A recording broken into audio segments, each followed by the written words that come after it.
¿Qué tal si mientras tanto abre su Biblia en el libro de Filipenses? Estamos en el capítulo 1, Filipenses capítulo 1. El domingo pasado empezamos con esta serie de libro de Filipenses y llegamos hasta el versículo 6. Y vamos a avanzar del versículo 7 hasta el 11 con la ayuda del Señor. Filipenses capítulo 1. Vamos a leer del versículo 3 hasta el 11 para poder introducirnos a lo que hoy tenemos que ver con la ayuda del Señor. Amén. ¿Tienen todo ahí su Biblia? Filipenses capítulo 1. Vamos a leer a partir del versículo 3. Oración de Pablo por los creyentes. Esto ya estuvimos analizándolo un poquito el domingo pasado. Dice: doy gracias a mi Dios siempre que me acuerdo de vosotros, siempre en todas mis oraciones, rogando con gozo por todos vosotros, por vuestra comunión en el Evangelio, desde el primer día hasta ahora, estando persuadido de esto, que el que comenzó en vosotros la buena obra, la perfeccionará hasta el día de Jesucristo. Y lo que vamos a ver hoy día es de aquí en adelante. Como me es justo sentir esto de todos vosotros, por cuanto os tengo en el corazón y en mis prisiones, y en la defensa y confirmación del Evangelio, todos vosotros sois participantes conmigo de la gracia. Porque Dios me es testigo de cómo os amo a todos vosotros con el entrañable amor de Jesucristo. Y esto pido en oración, que vuestro amor abunde aún más y más en ciencia y en todo conocimiento, para que aprobéis lo mejor, a fin de que seáis sinceros e irreprensibles para el día de Cristo, llenos de frutos de justicia que son por medio de Jesucristo para gloria y alabanza de Dios. La verdad que en estos versos hay bastante cosas interesantes que vamos a ir analizando, que cuando uno hace una simple lectura, quizás pasa por alto muchas cosas que Pablo está hablando y que Pablo está dirigiendo a la iglesia de Filipenses, que realmente son bastante profundas. Pero cuando a veces no la analizamos, uno dice, bueno, la verdad que no me había percatado de esto, y que realmente es tan interesante cómo Pablo expresa y abre su corazón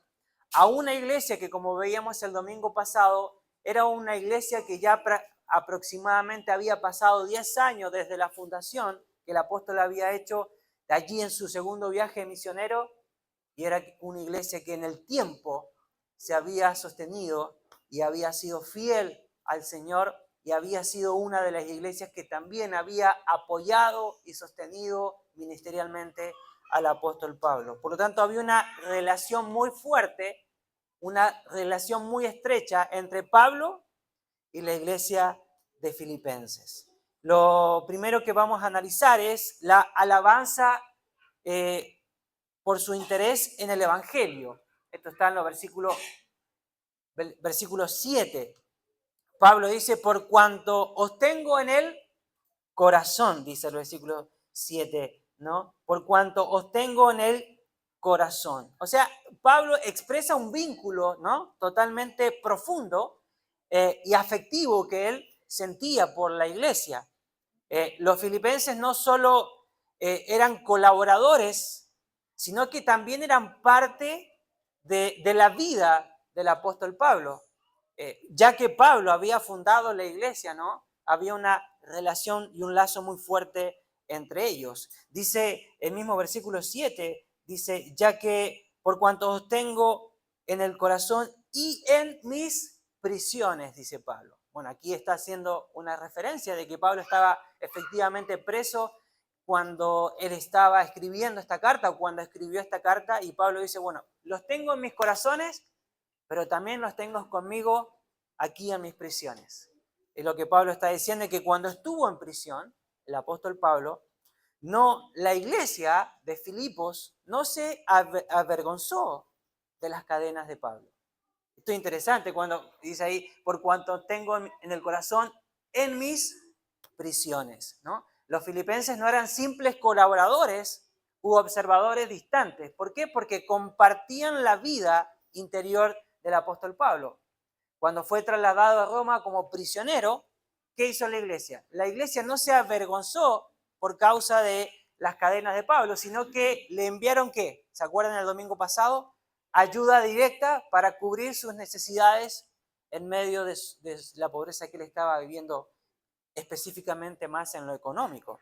Por lo tanto, el apóstol aquí abre su corazón y dice, bueno, ustedes, más allá de ser una iglesia que haya fundado, son una iglesia que efectivamente son importantes para mí y que llevo en mi corazón. Y dice, y habla el mismo versículo 7, dice, por cuantos tengo en el corazón y en mis prisiones y en la defensa y confirmación del Evangelio. Aquí Pablo habla de la defensa, ¿no? Cuando habla de en la defensa, el término que se utiliza ahí de defender es un término que nosotros hoy conocemos, que es apología, ¿no? Que ahí la palabra apología significa respuesta, defensa, justificación. Eso se utilizaba en el ámbito jurídico, ¿no? Para poder defender a alguien de alguna acusación en un juicio. Ahora, cuando habla de la defensa, Pablo está haciendo apología del Evangelio, de lo que él creía. Porque Pablo se veía como alguien que, ¿qué? Llamado a dar razón de su fe, de lo que él creía. Y defendía el Evangelio ante los falsos profetas, ante los falsos maestros que había en ese tiempo. Entonces Pablo se veía a él como este gran defensor del Evangelio. De hecho, fue uno de los defensores más grandes de su época. De ser el perseguidor número uno, Pablo pasó a ser el defensor número uno del Evangelio. Y habla de que Pablo, esta defensa, era un testimonio de su vida, de la verdad.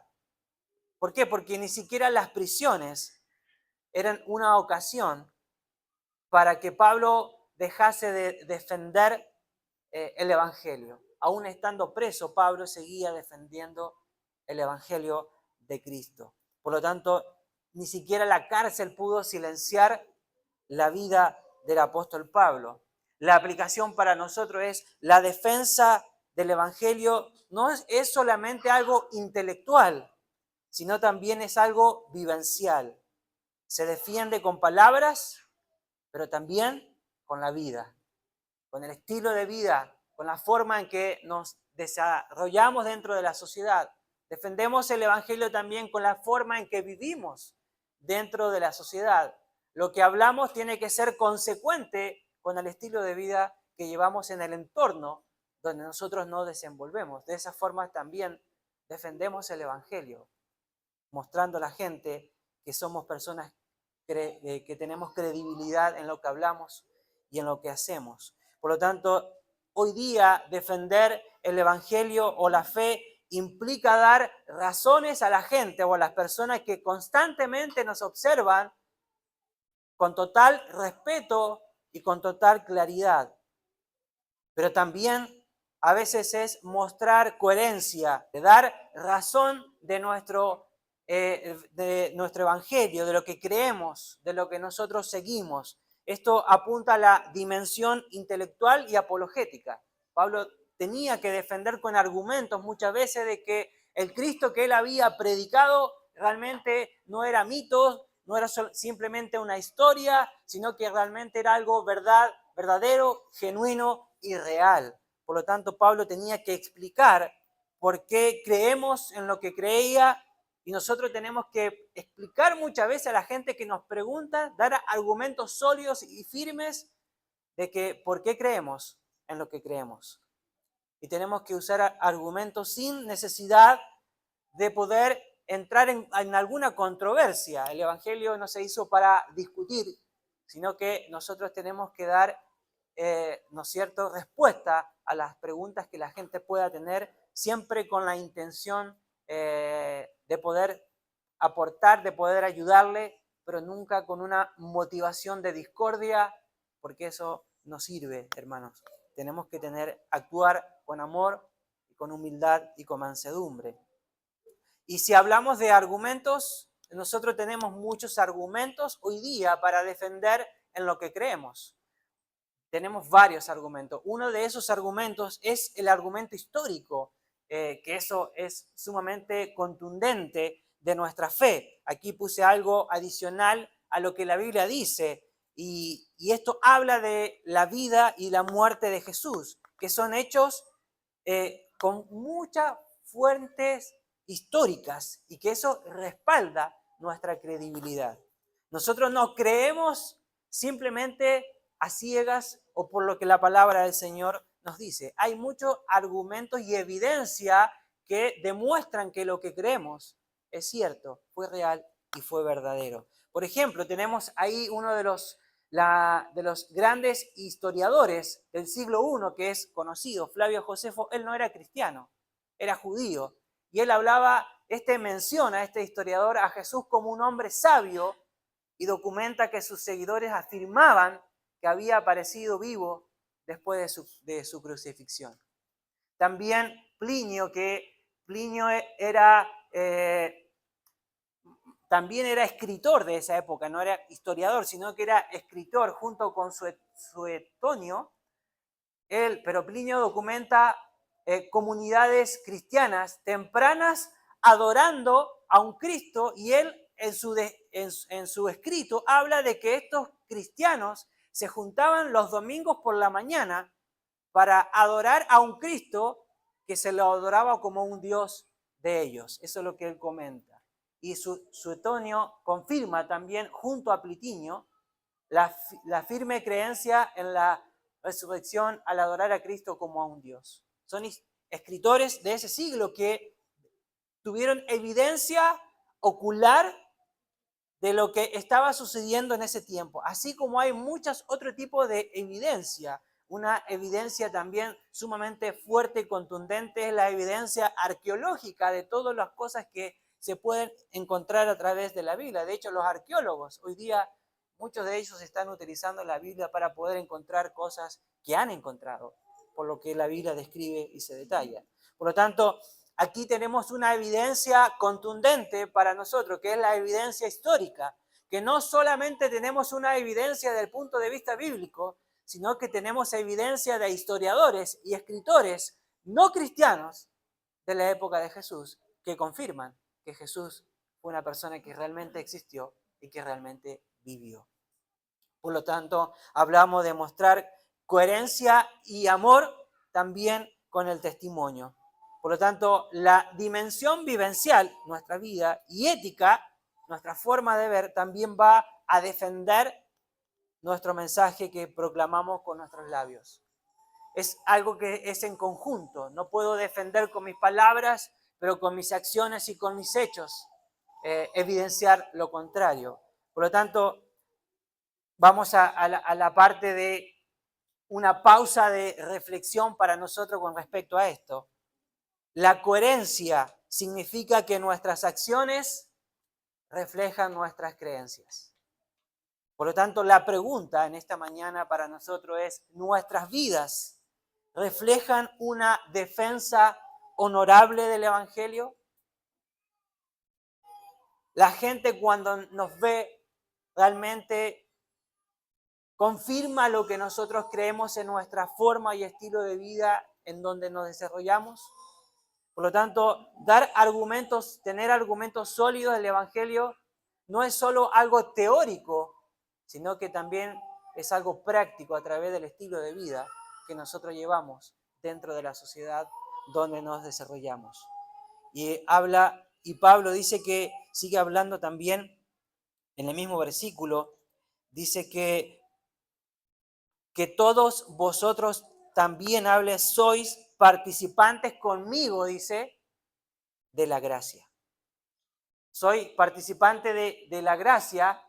Aquí la palabra gracia sabemos que es la palabra griega charis, que es, ¿no es cierto?, es un favor, es un don inmerecido, es una bondad gratuita. Pablo dice, ustedes también participan de la misma gracia que yo he recibido, de este regalo que Cristo nos ofreció por medio de su sacrificio, del perdón de nuestros pecados. Por Por lo tanto, en el contexto de Pablo, la gracia representa la acción misericordiosa de Dios que fortalece en ese tiempo, en ese momento, su ministerio, aun cuando él se encuentra en prisión.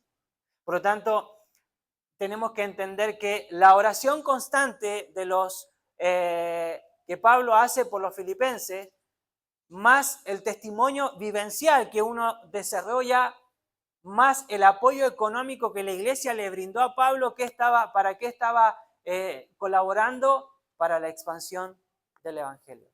Por lo tanto, hermanos, la obra, ¿cómo se desarrolla? Con una oración constante, con un testimonio vivo de aquellos que testifican a Cristo, con la parte económica.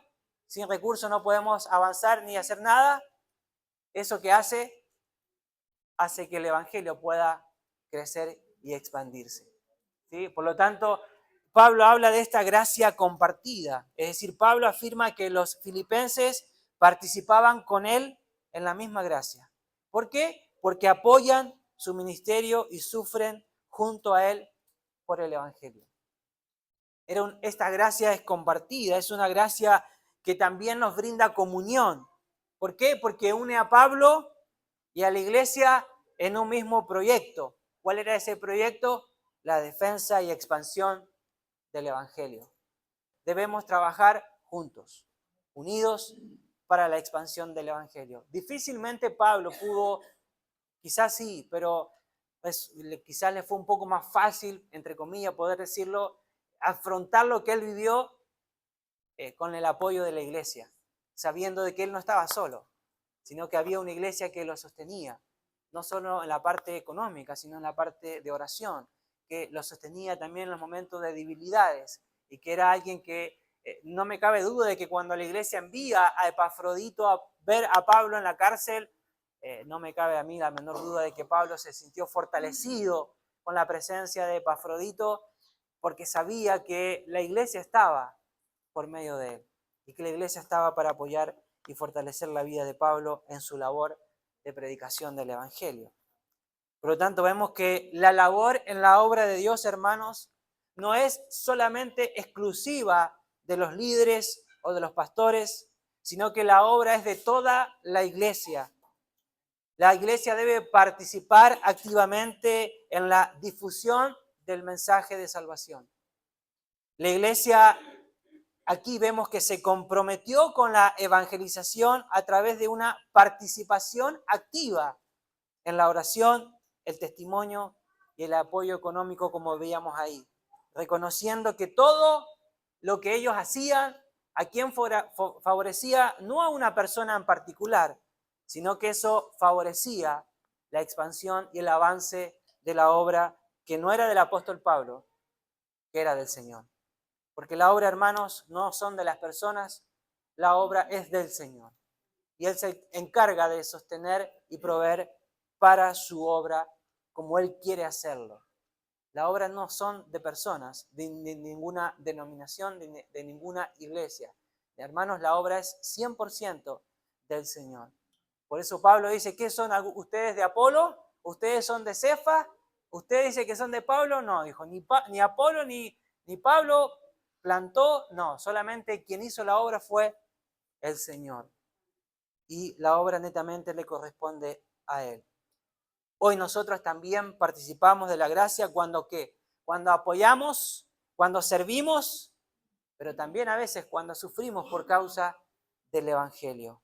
Ahora, la pregunta para nosotros en esta mañana es, ¿formas parte activa de esta gracia de Dios o solo observas desde la distancia? O sea, ¿qué parte o cómo te ves tú dentro de la obra del Señor, de esta gracia que el Señor nos permite disfrutar? Entonces la pregunta es para que podamos analizar y reflexionar. ¿Soy solamente un miembro pasivo o trato de ser un miembro activo? Y hay diferentes formas y maneras de poder apoyar no la obra de una persona ni de un líder, porque la obra es del Señor, ¿sí? Y poder llevar adelante la obra que el Señor tiene, cuál es la principal responsabilidad nuestra que el Evangelio de Cristo pueda ser expandido y pueda ser predicado, pero que pueda ser predicado de la manera íntegra, pura.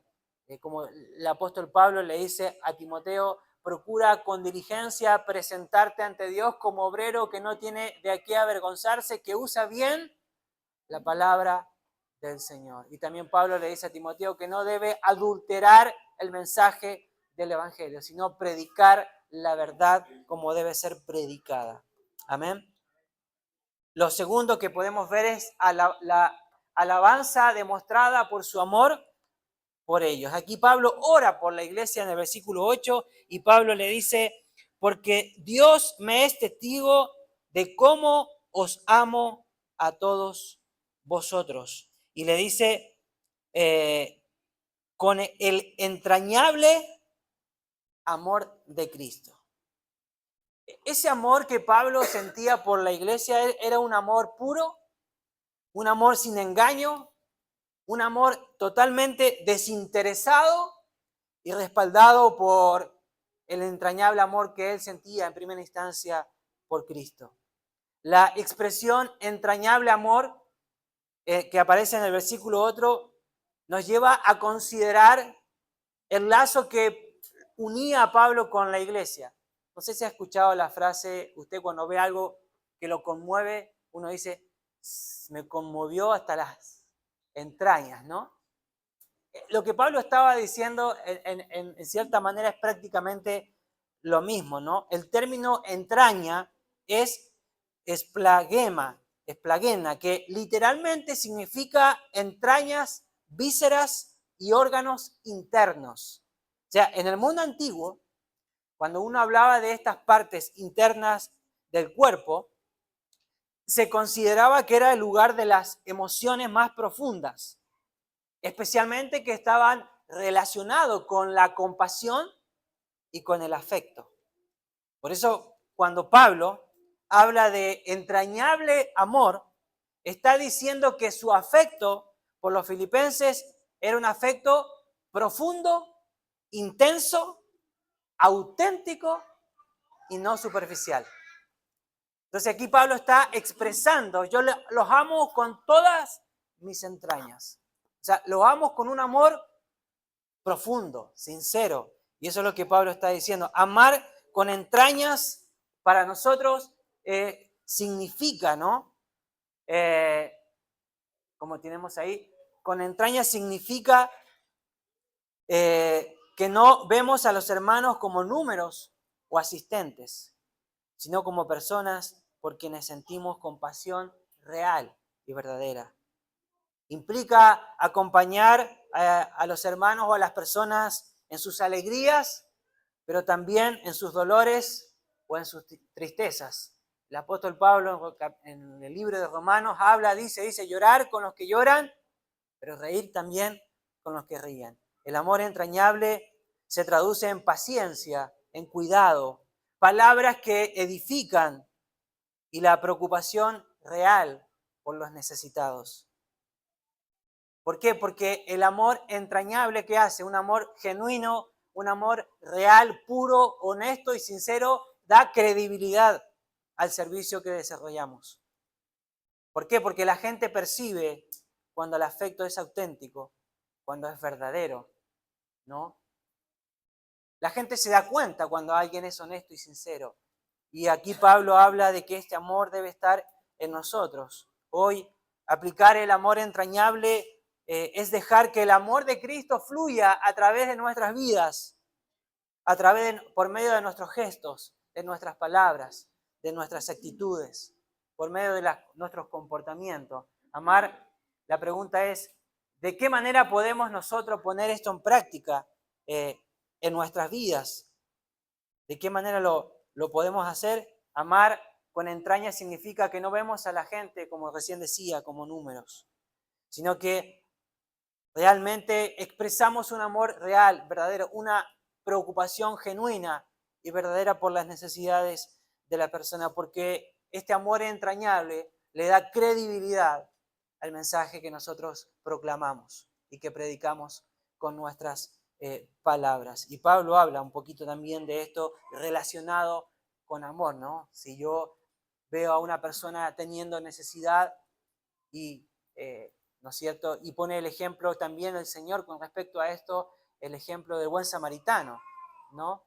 Que pasaron los líderes religiosos y ignoraron a la persona que estaba necesitada, pero pasó un samaritano y lo ayudó. Entonces, lo que Pablo está hablando de que este amor verdadero debe manifestarse en aquellos que proclamamos este mensaje a través de nuestras acciones, a través de nuestras, no solamente solo de nuestras, a través de nuestras palabras, sino por medio de nuestras acciones, por medio de nuestra preocupación y por medio de poder ayudar a la gente que realmente lo necesita. Amén.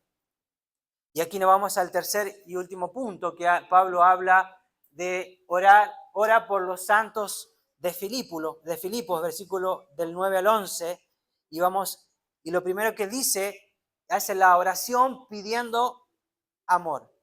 Versículo 9, dice, y esto pido en oración, es decir, Pablo ora por la iglesia de Filipos y le dice, y esto pido en oración, que vuestro amor abunde aún más y más.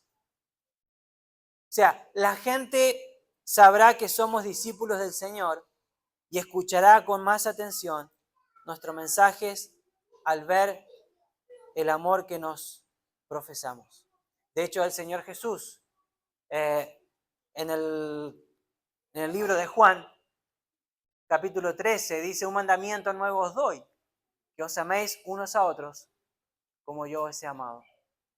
En esto conocerán todos que sois mis discípulos, si tuvieres amor los unos con los otros. Y el apóstol Juan, en el capítulo 4, dice, amados, si Dios nos ha amado así, debemos también nosotros amarnos unos a otros. Hermano, ya hay evidencia de que la iglesia de Filipos tiene la marca del amor de Cristo. Pero Pablo lo desafía a ir mucho más allá del amor que ellos estaban evidenciando por medio de la preocupación, por medio de la necesidad de la gente que necesitaba. Porque la iglesia también creen los grandes comentaristas que esta iglesia también fue la que apoyó y envió una ofrenda para la iglesia de Jerusalén. Adicionalmente de haber apoyado a Pablo. Era una iglesia generosa que evidenciaba el amor de Cristo a través de sus actos. Pero Pablo le dice y lo desafía a ir mucho más allá, porque él le dice en el mismo versículo, dice que vuestro amor abunde aún más y más. Por lo tanto, en ciencia dice y en todo conocimiento. O sea, qué interesante estas dos palabras. ¿Por qué el amor de la iglesia debía crecer y avanzar en ciencia y en todo conocimiento? Y uno dice, ¿qué tiene que ver la ciencia y el conocimiento con el amor? Bueno, para Pablo tenía mucho que ver, por eso lo escribe, pero uno aquí dice, bueno, ¿qué querrá decir con esto? Y cuando habla de ciencia, el apóstol Pablo, la palabra ciencia es epignosis, que significa conocimiento pleno, profundo y relacional. Es decir, se refiere al conocimiento pleno y profundo de Dios y de su voluntad. Podríamos verlo como la dimensión teórica o doctrinal, la ciencia. ¿Sí? Entender quién es Dios, qué quiere y cómo obra. Entonces, la teoría podríamos decir que la ciencia, o sea, conocimiento pleno, profundo. ¿Quién es Dios? Doctrina. ¿Qué nos enseña la doctrina? Dios es amor. Es una doctrina, es un conocimiento. Y la ciencia que va relacionado, o el conocimiento, perdón, que es la otra, es la palabra aitesis, que conocimiento, algunas lo traducen como discernimiento.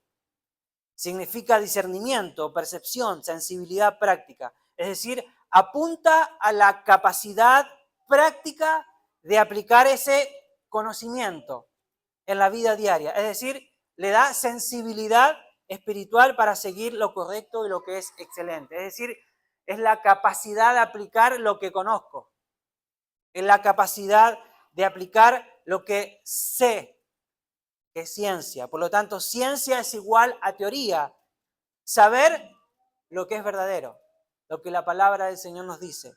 Y conocimiento es el discernimiento, es la práctica, saber cómo aplicar lo que yo conozco, lo que yo sé. Un ejemplo práctico, una persona puede saber que el amor implica perdonar. Eso es ciencia, eso es doctrina. Conoce y sabe. Pero el conocimiento o el discernimiento, pero se necesita discernir de cómo aplicar ese perdón en una situación concreta. Cuándo hablar, cuándo callar, cuándo corregir o cuándo abrazar y buscar la reconciliación. Entonces Pablo dice, yo anhelo de que ustedes crezcan aún más en este amor, en ciencia y en conocimiento. Que puedan poner en práctica de manera correcta lo que la palabra está diciendo. Y tenemos un ejemplo bíblico de esto, de ciencia y conocimiento en cuanto al amor. Está en Gálatas 2, versículo del 11 al 14, cuando se acuerdan cuál es la situación. Ustedes lo tienen ahí. La situación, Pedro comía con gentiles, pero cuando los judíos llegan al lugar donde Pedro estaba, que él comía con los gentiles, porque para un judío en ese tiempo comer con los gentiles era algo que no se podía hacer, no se permitía, ¿sí? Porque había contaminación y no era algo que se veía bien para un judío. Y cuando los judíos vienen al lugar que hace Pedro, se aparta por temor a la crítica, ¿sí?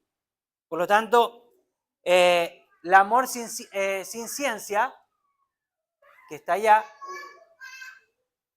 amor sin ciencia, sin conocimiento, sin discernimiento, se traduce en sentimentalismo.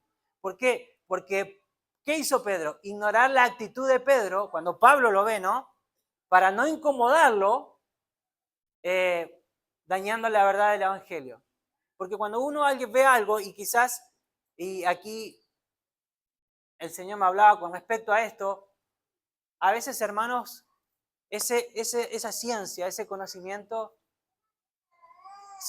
cuando se traspasa algo sentimental, cuando yo no sé cómo ponerlo en práctica, cuando yo no sé cómo aplicarlo.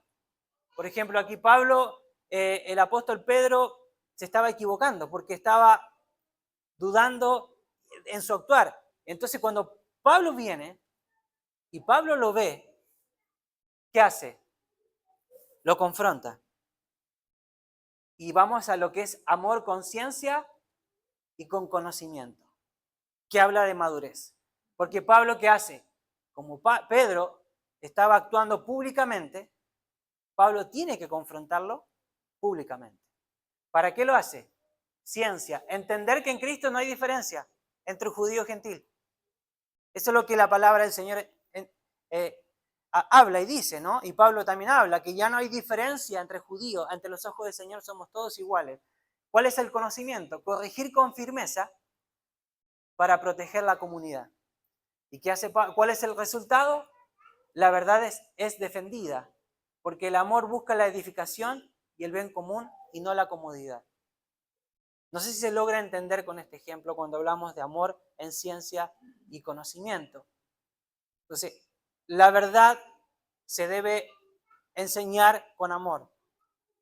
Los errores se debe corregir, pero también con amor. Y aquí Pablo nos muestra un ejemplo de cómo sucedieron las cosas.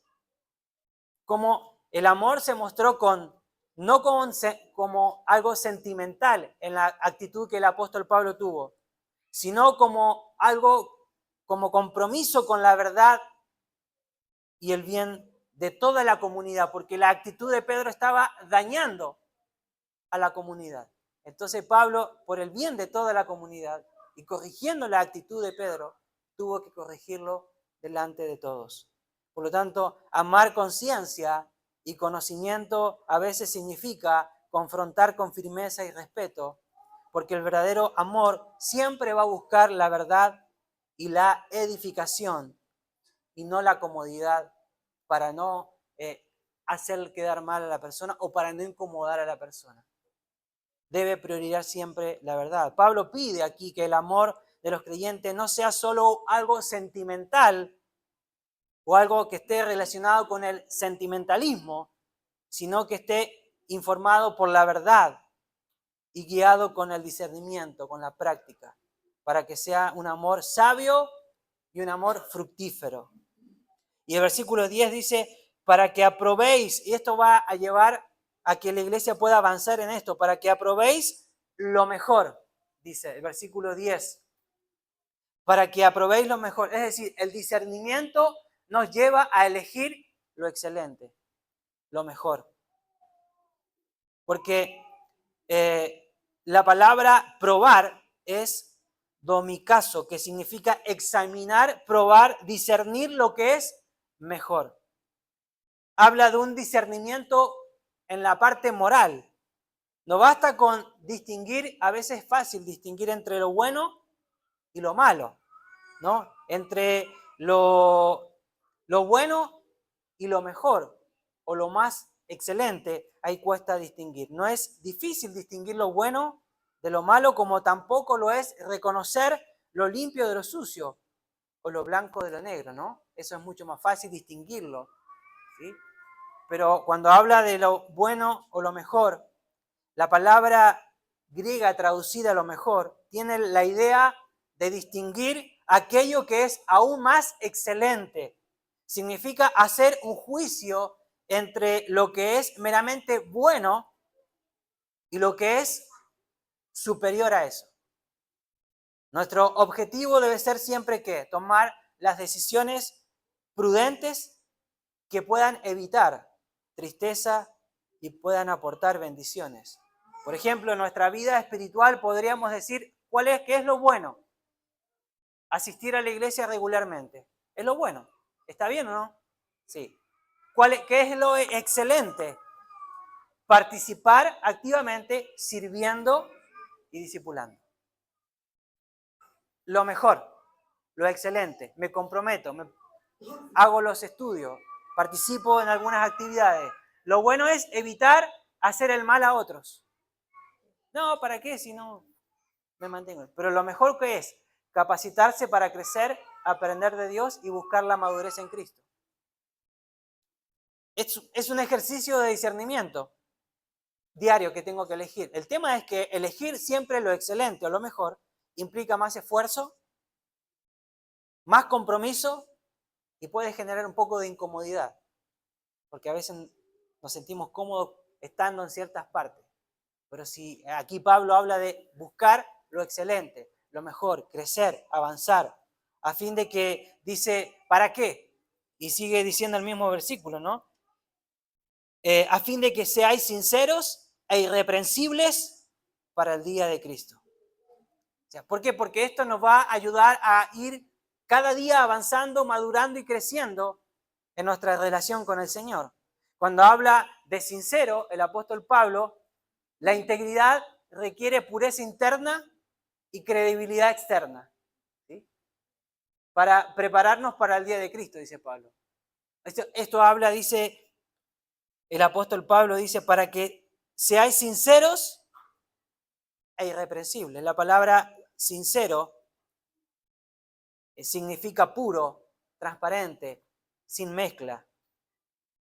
La palabra etimológicamente se relaciona con examinar a la luz de algo, ¿no?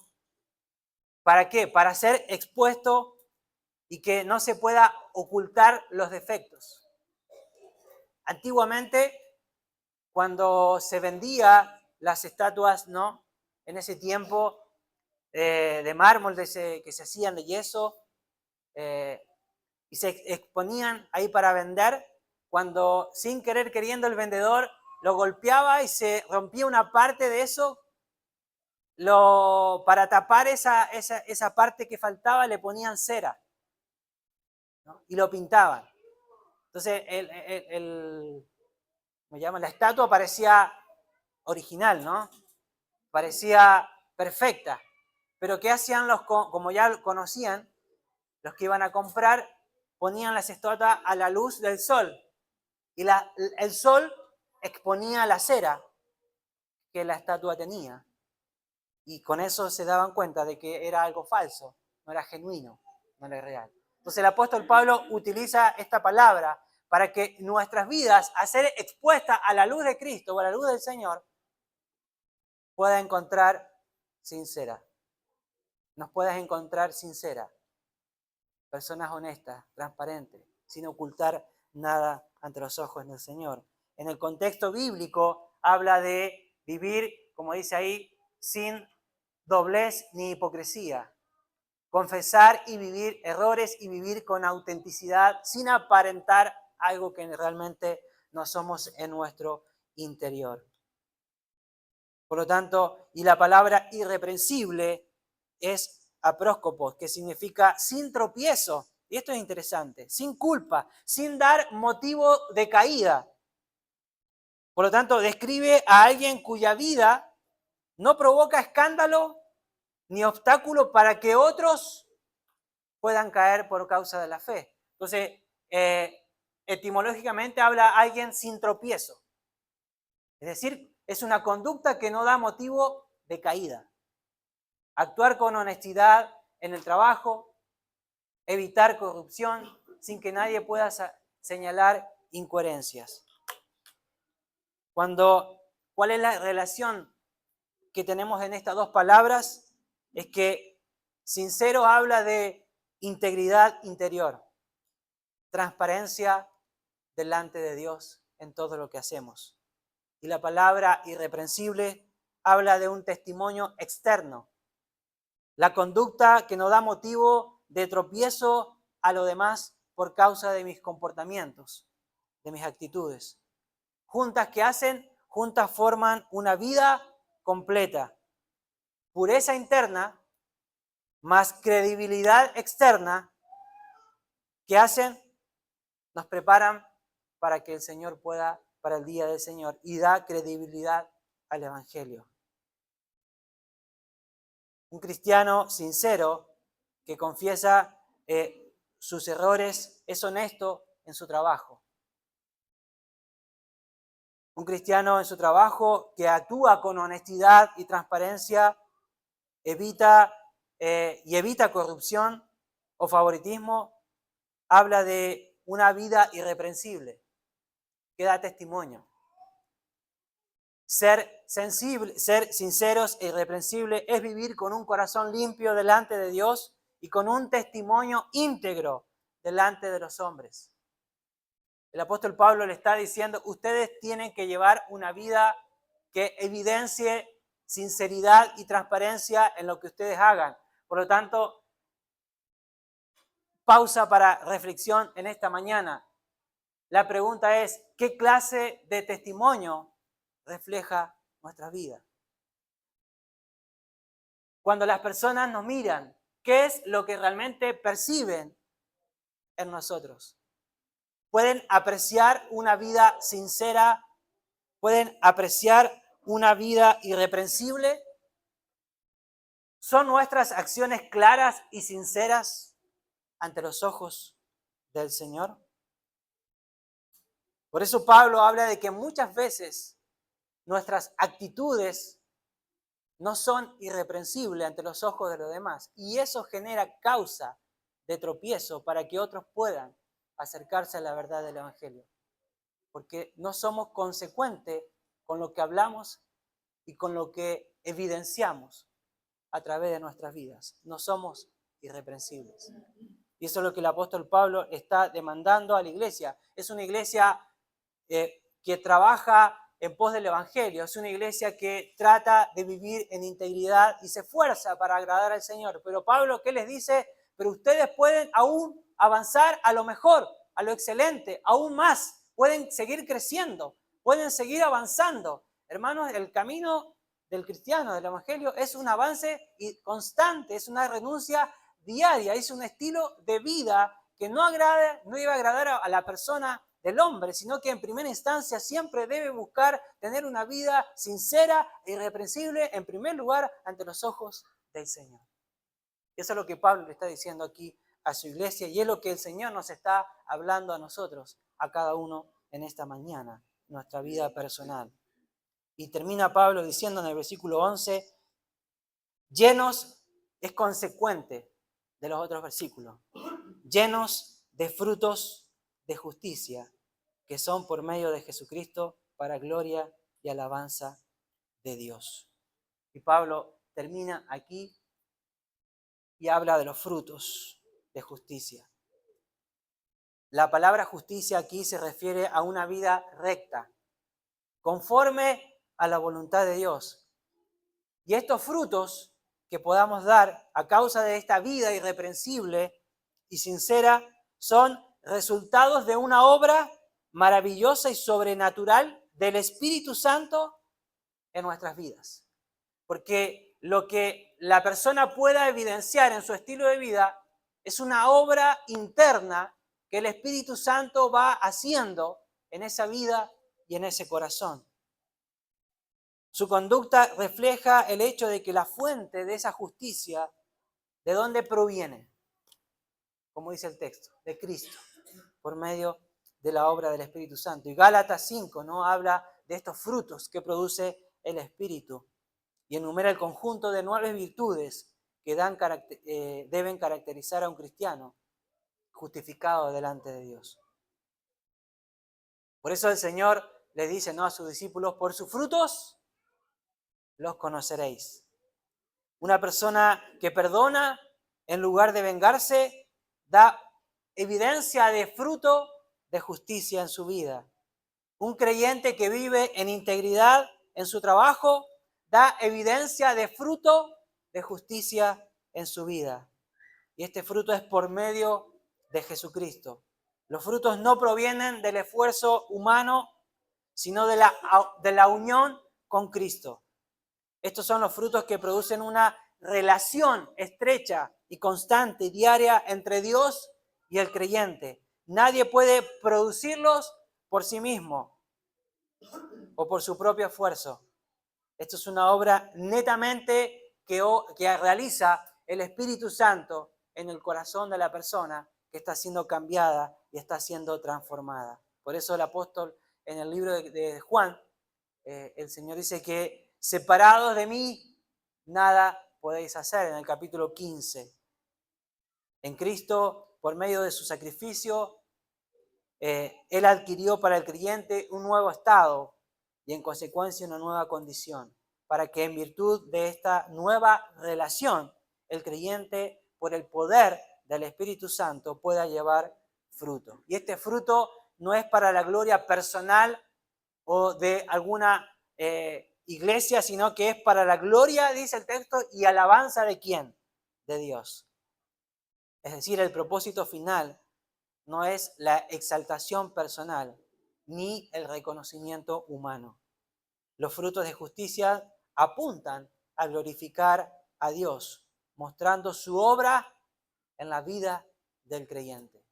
Cuando una persona es cambiada, es transformada y comienza a dar fruto de ese cambio en su corazón, quien se lleva la honra no es el hombre, no es la persona, sino que realmente es Dios, porque el único que puede producir un cambio genuino, real y verdadero en el corazón de las personas es solamente Dios. Solamente Él lo puede hacer. La vida transformada, una vida transformada y cambiada, una vida sincera e irreprensible, se convierte en un testimonio real, vivo y verdadero que exalta el nombre de Cristo. La pregunta es en esta mañana, ¿nuestras vidas son un testimonio vivo del cambio que Dios puede hacer en alguien? La gente cuando nos observa realmente puede decir que realmente Dios está obrando en esa persona. Todo lo que hacemos debe tener como meta la gloria de Dios, no nuestra propia reputación. Y el propósito final es descartando la exaltación personal. De lo que hablábamos recién, ¿no? Todo lo que hacemos tiene como meta mostrar la obra transformadora de Dios en la vida del creyente, convirtiéndonos en un testimonio vivo que honra exclusivamente el nombre del Señor. Amén.